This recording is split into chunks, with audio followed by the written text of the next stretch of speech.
আসসালামু আলাইকুম সবাইকে। মাইক্রোসফট এক্সেলের বেসিক টু অ্যাডভান্স কোর্সের আজকে 23 নম্বর ক্লাসে আপনাদের সবাইকে স্বাগতম। আজকের ক্লাসে আমরা ডেট রিলেটেড কিছু কাজ শিখব, অর্থাৎ মাইক্রোসফট এক্সেল ডেট কিভাবে কাজ করে, ডেটের ভ্যালুগুলো কিভাবে পরিবর্তন হয় এবং ডেট রিলেটেড গুরুত্বপূর্ণ 4টি ফাংশন আমরা আজকের এই ক্লাসে শিখব। চলুন ক্লাসটা শুরু করা যাক। তো আপনারা আমার এইখানে দেখতে পাচ্ছেন ডেটের নামে একটি সেল দেওয়া রয়েছে এবং ডে, মান্থ, ইয়ারের নামে কিছু সেল এখানে দেওয়া রয়েছে। এখানে আপনাকে ডেট ফাংশন ব্যবহার করার মাধ্যমে এই 3টি ভ্যালুর মাধ্যমে এখানে ডেট নিয়ে আসতে হবে। অর্থাৎ এখানে দেখতে পাচ্ছেন যে আমার ডে দেওয়া রয়েছে, অর্থাৎ মাসের 5 নাম্বার দিন। এখানে মান্থ দেওয়া রয়েছে, মাসগুলোর মধ্যে 12 নাম্বার মাস, এবং এখানে বছর দেওয়া রয়েছে অর্থাৎ 2025 সাল। এখন এইটার কম্বিনেশনে আমাকে একটি ডেট তৈরি করতে হবে। তো এটা করার আগে প্রথমেই আপনাদেরকে দেখায় মাইক্রোসফট এক্সেলে আসলে ডেট কিভাবে কাউন্ট হয়। 1 জানুয়ারি 2019 সাল থেকে ডেট কাউন্ট শুরু হয়। অর্থাৎ আমি যদি এইখানে 1 লিখে দেই এবং এইটার যদি আমরা ডেট ভ্যালু দেখি, এইখান থেকে যদি আমরা হোম মেনু থেকে জেনারেলে চলে যাই এবং এইখান থেকে যদি আমরা শর্ট ডেট এটাতে ক্লিক করে দেই, দেখুন আমরা 1 নাম্বার যে দিয়েছিলাম তার ডেট ভ্যালু এখান থেকে দেখাচ্ছে 1/1/1900।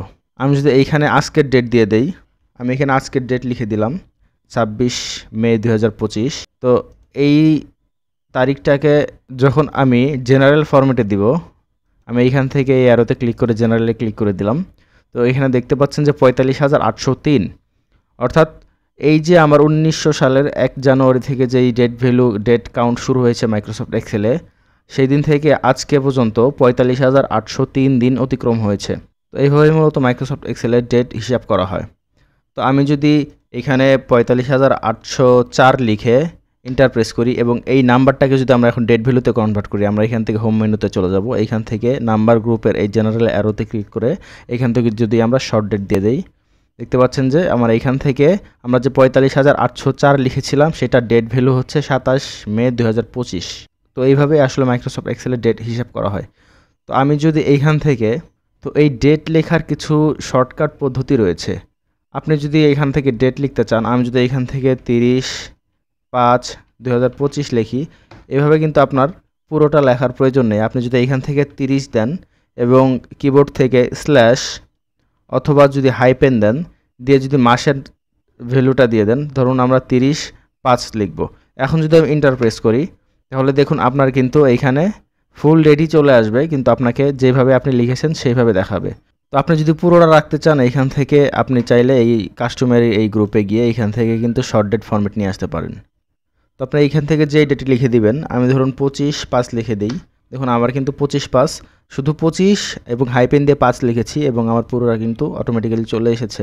তো এখানে একটা বিষয় মনে রাখবেন, আপনারা যখন এইখানে তারিখ এবং মাস লিখে এন্টার করবেন, তো বছর সহ কিন্তু চলে আসবে। বছর আসবে, আপনার কারেন্ট যে ইয়ারটা রয়েছে সেটা চলে আসবে। অর্থাৎ আমি যেহেতু এখন 2025 সালে ভিডিওটা তৈরি করছি, তো আমি যদি এখন ডেট আর মাস লিখে এন্টার প্রেস করি, এখানে 2025 চলে আসবে। তো এখন আমরা চলুন দেখে নেই মাইক্রোসফট এক্সেলের ডেট রিলেটেড গুরুত্বপূর্ণ 4টি ফাংশনের ব্যবহার। প্রথমে আমরা শিখব ডেট ফাংশনের ব্যবহার।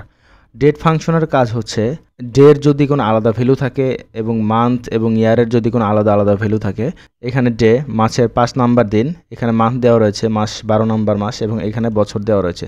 অর্থাৎ আপনার ডাটার মধ্যে যদি এরকম আলাদা আলাদা দিন, মাস এবং তারিখের সংখ্যা দেওয়া থাকে, আপনি সেটার মাধ্যমে কিন্তু ডেট ফাংশনের মাধ্যমে ডেট নিয়ে আসতে পারবেন।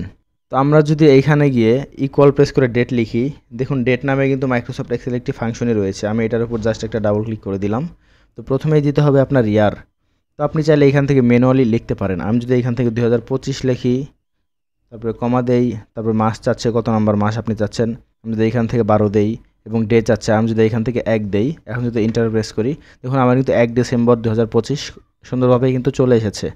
কিন্তু আপনি চাচ্ছেন আপনার এইখানে যে ভ্যালুগুলো দেওয়া রয়েছে তার মাধ্যমে এখানে ডেট নিয়ে আসবেন, এবং এইখান থেকে যখনই কিছু পরিবর্তন করবেন সেই অনুযায়ী আপনার ডেটও অটোমেটিক্যালি চেঞ্জ হবে।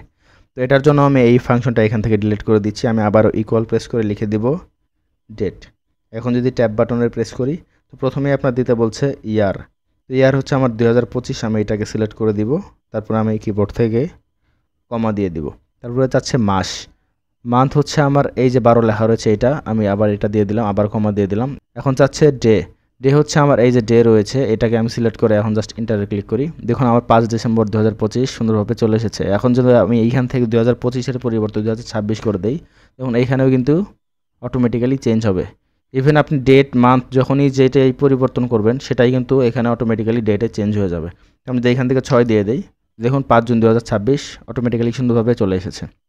তো এখন যদি আপনার ডাটাটা এরকম থাকে যে এইখানে আপনার ডেট দেওয়া রয়েছে এবং আপনাকে এই ডেট থেকে ডে, মান্থ এবং ইয়ারকে আলাদা করতে হবে, তাহলে এটা কিভাবে করবেন? নো ওয়ারি, মাইক্রোসফট এক্সেলের ডে, মান্থ এবং ইয়ার নামে আলাদা কিছু ফাংশনই রয়েছে, আপনি সেটা ইউজ করে এটা খুব ইজিলি করতে পারবেন।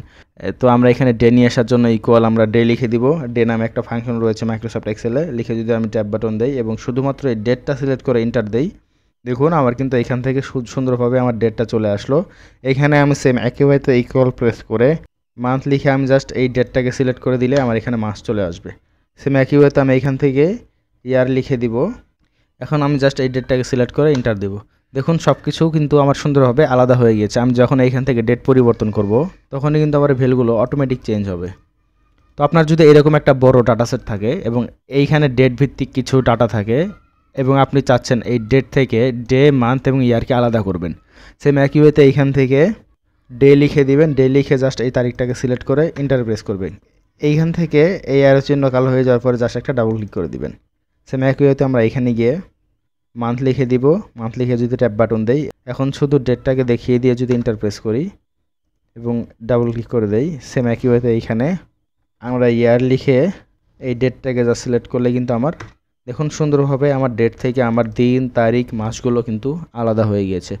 আপনি যদি এইখান থেকে কোনো তারিখ পরিবর্তনও করে দেন, আমি এইখান থেকে 15 দিয়ে দিলাম, এইখান থেকে আমরা 4 দিয়ে দিলাম, দেখুন সব কিছু কিন্তু অটোমেটিক্যালি পরিবর্তন হবে।